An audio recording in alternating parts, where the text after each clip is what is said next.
for Makwaba de Likee TV, Messrs. And our channel in Swat. Hit a doman mammy and a subscriber. Send me drop in the latest news or obey Brenna one sa et me. I can be not reporter yensa aka. Nina for 70 can say any latest news be a coso ever between Alban Bagbin ne Supreme Court Judges and no. Say Ayana Obenyana Haya Suna on Sabeka latest in 70 na. Not yananti say Alban Bagbin. Finally, we publish new ruling on to the global communities. That is the world, you know. Yes, because ya kwa yes Ghana no emreno ebimu ya fa dia sha omonsem.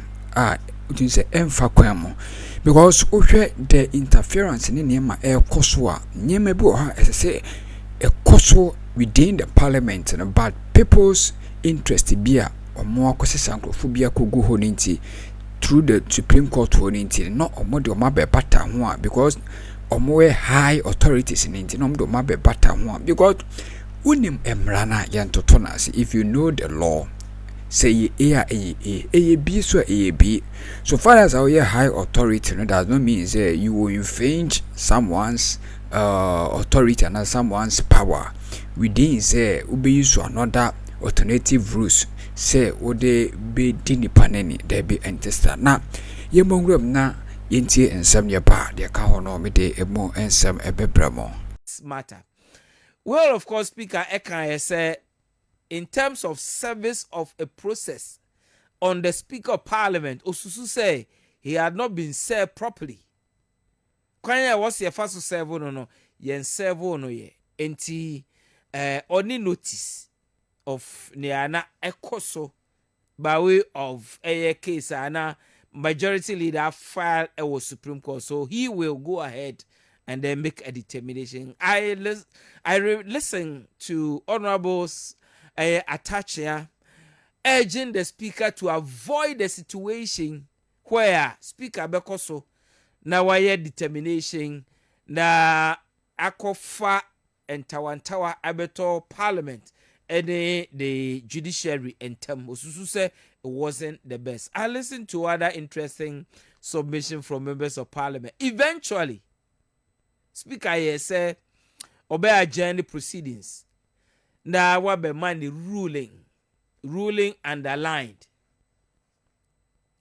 So the speaker as it were, by 2 days later, money ruling. A written ruling out extempore say what now king kan keke.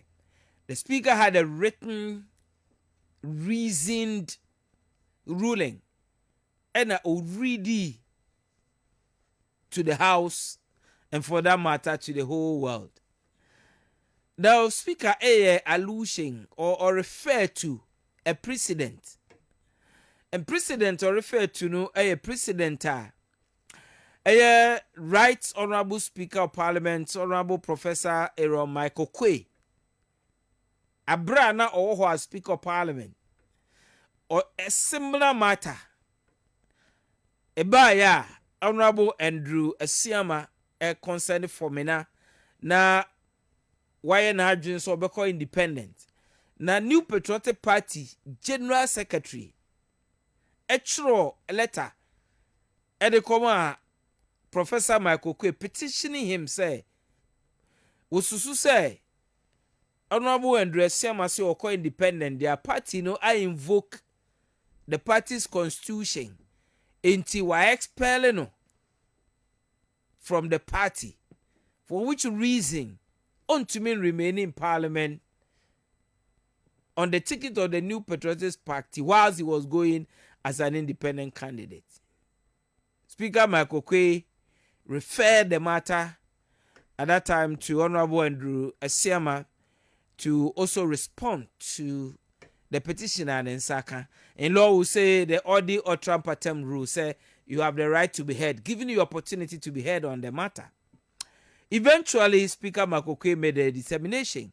The determination is based on the petition what the Breno, and having read the various constitutional provisions, any relevant status I war then parliamentary standing orders, a guide the parliament and all that. Not Osusu say where there was a case for him to declare say for City no abeye vacant. Okay. At that time, there was no court case. At that time, his attention was not drawn to any court case. Fast forward. So he went ahead and declared. Fast forward. Now what Honorable Alban Smano, Right Speaker of Parliament, Bagbin, all money ruling, or can I say, look, there is a precedent. Precedent, and say, my predecessor, the immediate predecessor, Professor Akroma, a determination, was similar facts. Say, sitting up a vacant because the person now or subject matter of the issue.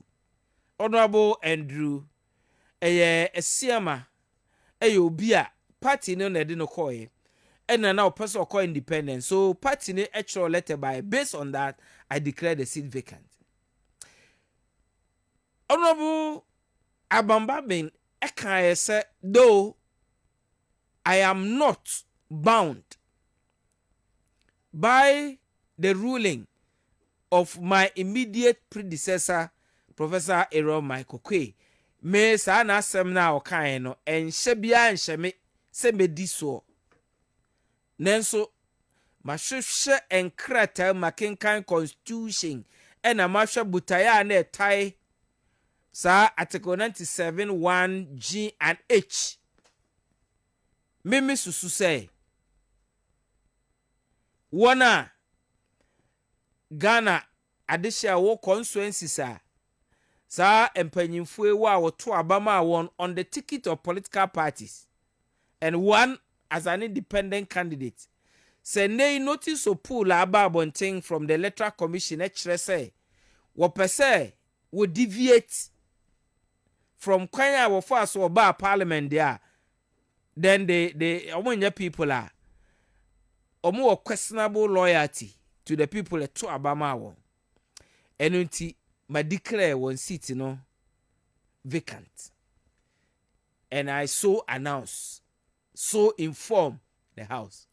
Very, very interesting developments in Ghana here democracy.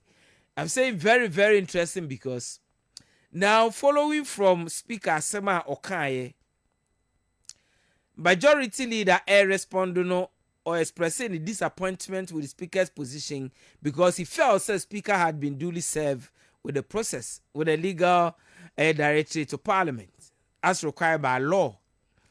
Speaker Honorable Bagbin said no, he had not been properly served.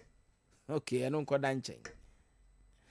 Majority can say subsequently will boycott parliament until say a determination is made at the court.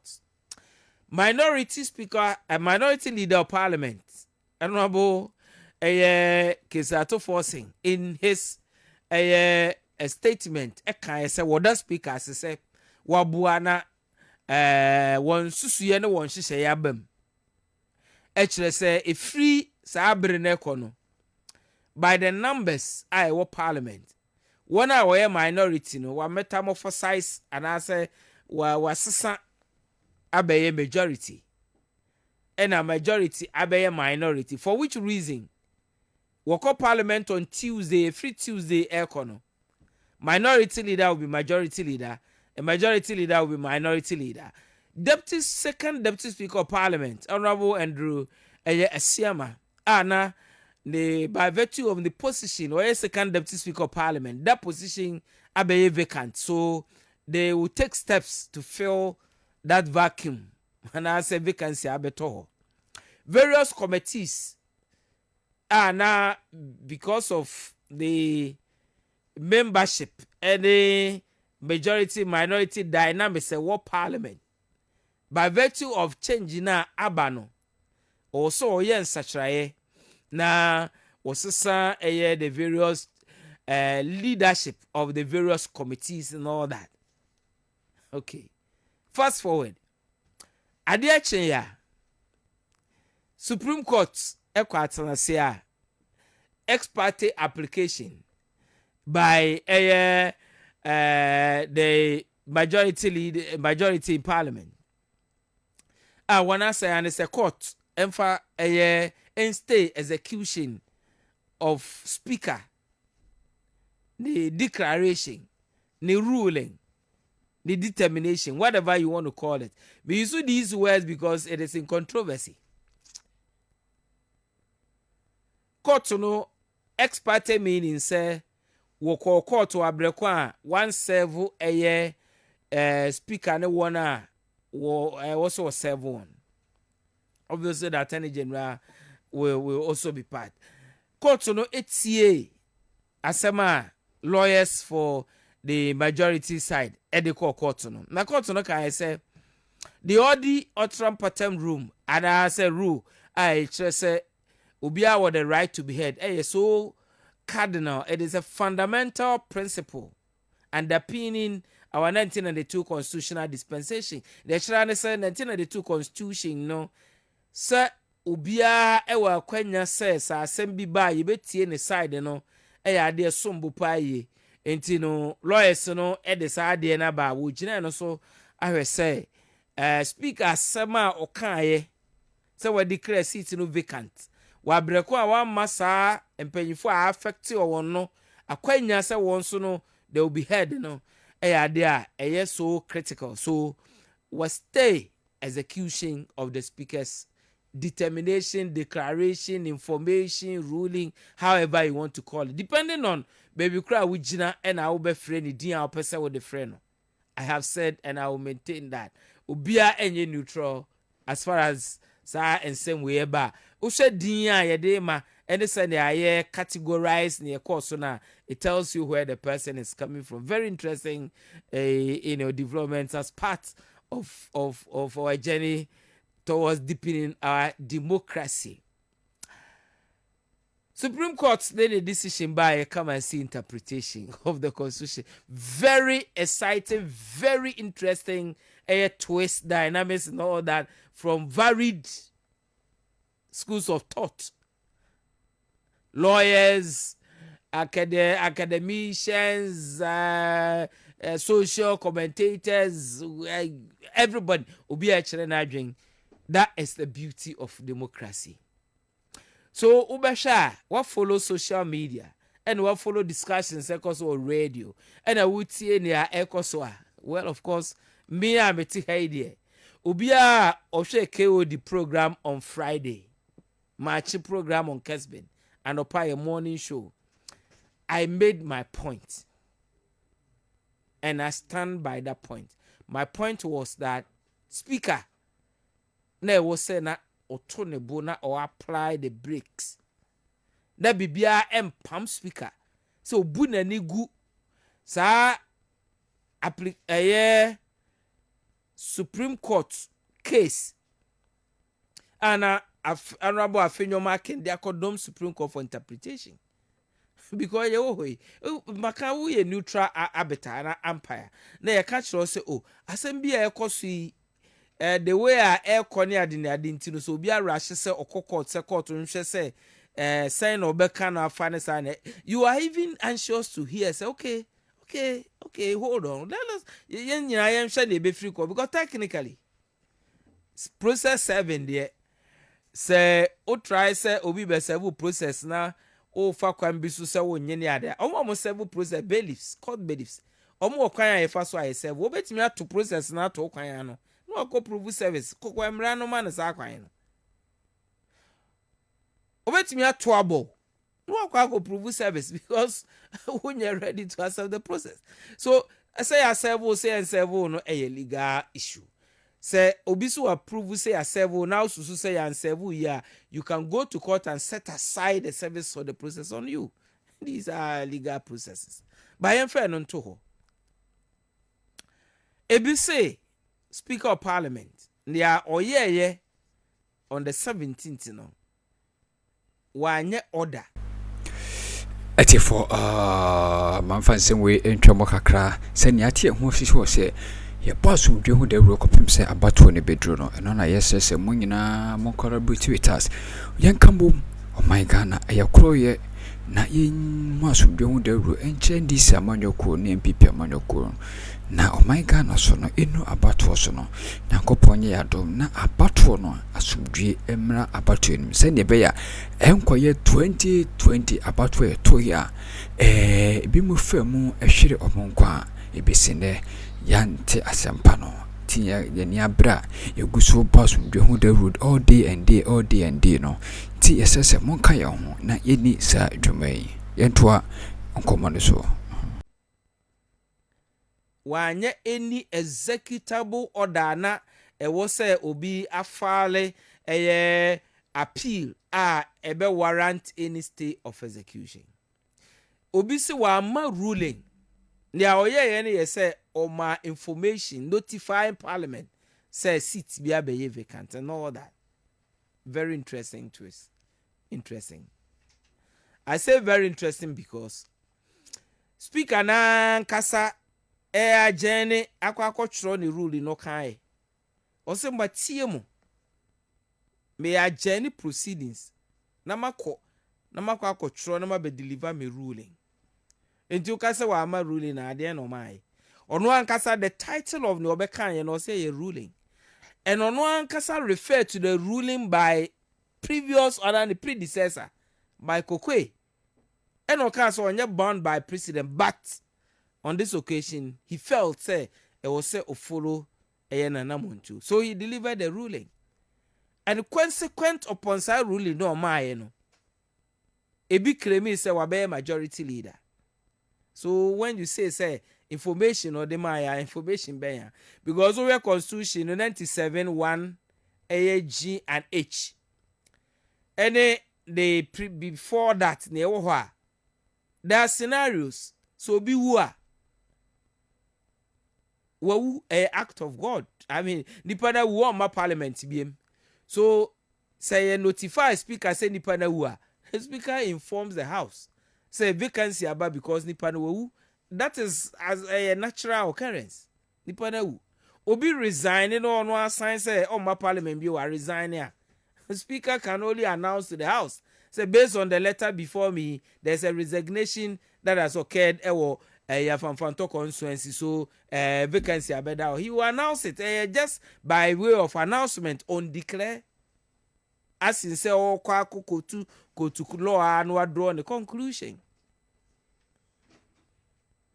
Sebasa in the term of members of parliament obisi were defects from one position of the house say a minority or majority were defects from one end na occur the other there's a physical movement depending on free her no akoha it changes the dynamics in terms of numbers and automatically no if the term of parliament of Saadiana there's an issue for the speaker to announce say as soon as he say free how no akoha a change entino vacancy aba ma announce.